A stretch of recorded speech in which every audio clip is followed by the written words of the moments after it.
Welcome, Bookhos. We're gonna make one more thing on this dress and then I will continue on to other content, I swear.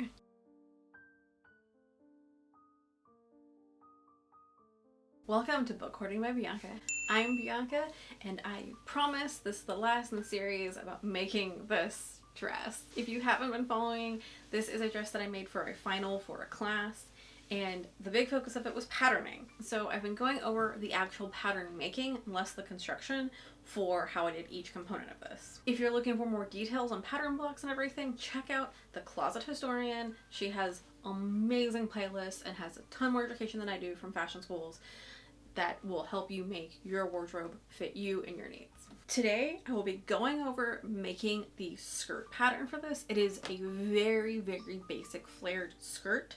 It's going to go over a couple of basic pattern making methods. Tongue twisters. It is not very complicated. It is not, in my opinion, as complicated as the bodice. It's maybe potentially a little bit more complicated than the sleeve, but otherwise I would say it's a fairly simple beginner skirt modification. The things you're going to need for this, again, are going to be pattern paper, various tools, lots of rulers, pens, pencils, tape, pattern paper, again, just any kind of scrap paper you have, because this is large pieces of paper. If you don't already have a skirt pattern block for yourself, check out not only the Closet Historian, because there's drafting patterns there, but use a simple pencil skirt pattern that already fits you. Or if you don't have a pattern for a pencil skirt, honestly there are tons of videos about how you can convert an existing skirt into a pattern using various like tracing wheel and whatever techniques that are out there. Check them out. Those are definitely useful for just using things in your closet to make pattern blocks.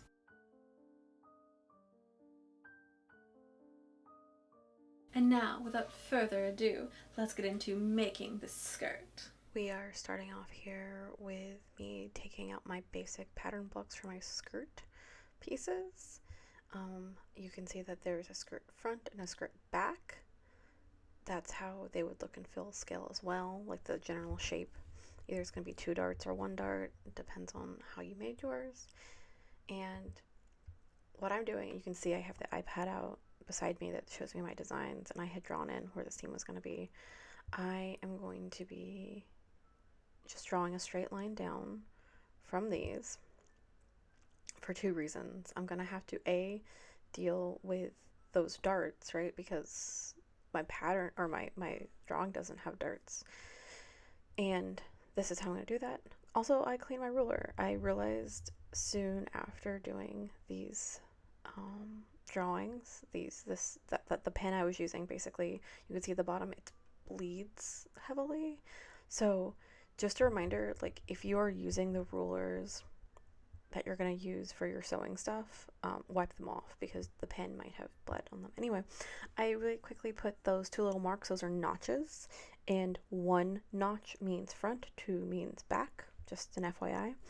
And so I cut all the way through the first one, so that's going to be the front panel, and it's going to be on a fold. And then the second one I cut up through, except for a little tiny bit, so I could then just swoop and fold in that dart. So you see how I easily did that. You can see my other videos how you do that with dart manipulation, but that's a really basic thing where you just slash and then you change where that fullness is going to go. So the fullness is not going to go into the dart anymore. The fullness is now going to be the bottom of the skirt for a slight flare. And now I'm on the back side, and I'm going to do the exact same thing where I'm just going to draw down.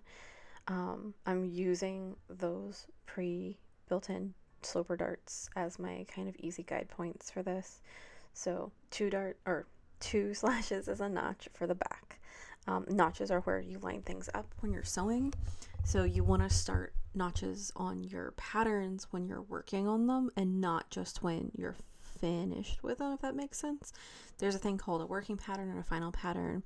This is the working pattern essentially, and it's a working pattern like even once you add seam allowance and everything until you've actually finalized and been like, this is the one that fits, like essentially, if that makes sense. Like after you made muslins, after you've done mock-ups and stuff, you've made sure they work. That's how you do it.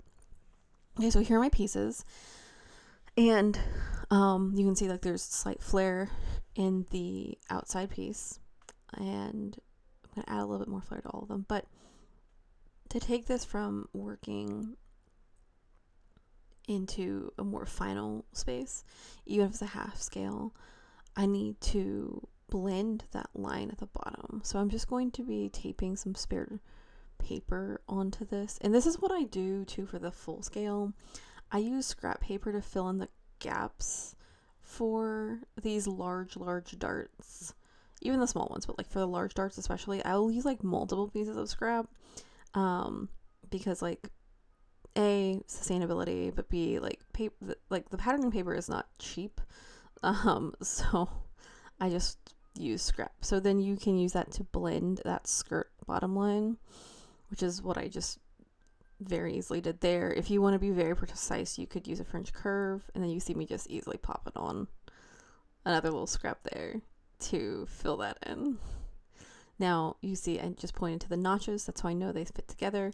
You could also more easily like label your pieces, like that would probably be better, you know, top, bottom, front, side. I do that on the final pattern, but just because I was working on this in one go, I didn't. But you for sure, if you're kind of taking breaks between things and everything, I'd say mark them out. You know, label each piece so you know exactly what they are, even in the working stage, because if you leave them, you might forget what they're for. And yes, I'm just using Scotch tape. That's what we use in my fashion classes. Scotch tape and paper. The paper I'm using right now is not the fancy pattern paper. It is instead IKEA paper. Yes, it is IKEA craft paper. You can get it in the children's section of IKEA. Yes, it is 100% IKEA paper that I'm using for my patterning. Just use craft paper. We used craft paper for the majority of my sewing class, patterning class. And then I'm blending the back flare a little bit. Nice. Look at that. And then I'm pairing those off. Okay, so once you have gotten your skirt pieces into a place that you like, then you are going to be making your, final pattern in quotations. But the final pattern is going to be with seam allowances. It's going to have notches. It's for all the pieces that need to slot together. It's going to have grain lines. It's going to have labels. It's going to have darts and notches and so many things. So I'm using a scrap of my alphanumerical paper that I have, and I should totally link to this since people like to know where this came from. But I use this for like my full-size patterns just because the pieces are bigger. The craft roll from IKEA is great for half scale and for like very small pieces, but not for full-size skirt pieces. Anyway, so what I'm doing is that's on a fold. It's the front piece, it's on a fold, so I don't need seam allowance up top, right? So I just draw around the working piece that I just had. I put center front, center fold. I also, you see, put those little notches in there. So I have the notches already there. And then I'm going to be adding seam allowance. It's half scale, so that is a 1/4 inch. For full size, it is going to be 1/2 inch. This is a thing that like most patterns will tell you if it's built in and what that is. I do know some sewists who they have major body fluctuations, so they actually use an inch. Industry standard is a 1/2 inch, but just because that's the industry standard doesn't mean that you need to do that. 100%, if you want to add an inch to your stuff, do it. If your body fluctuates a lot, that's like add what you need to. The big thing is remembering how much you add, because you see that I still have 2 lines here.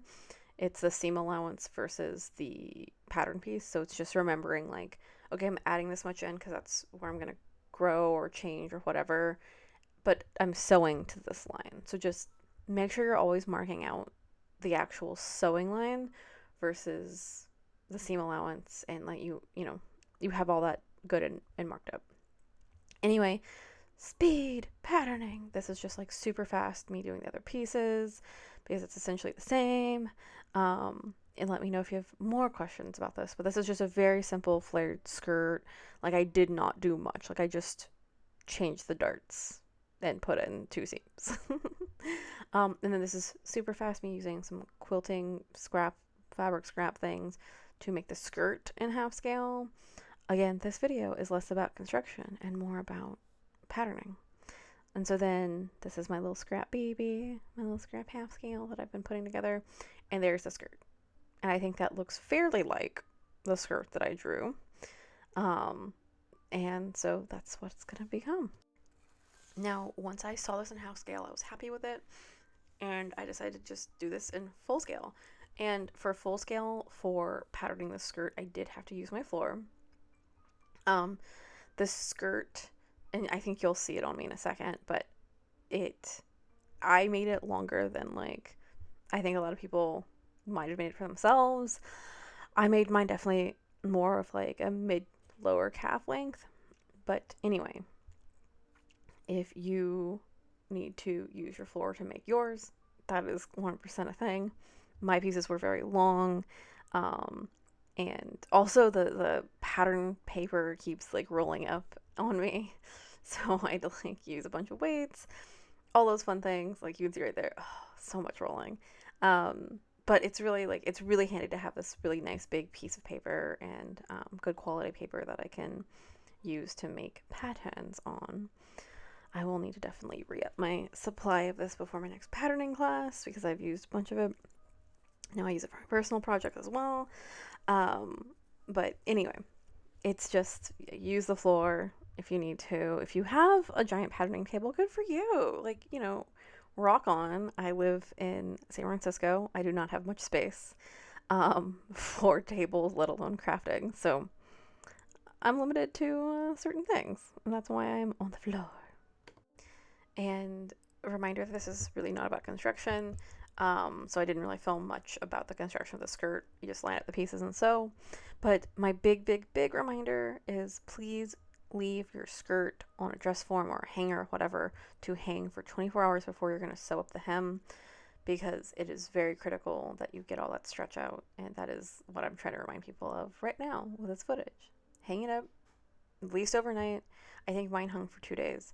But it just really helps for getting that extra stretch out.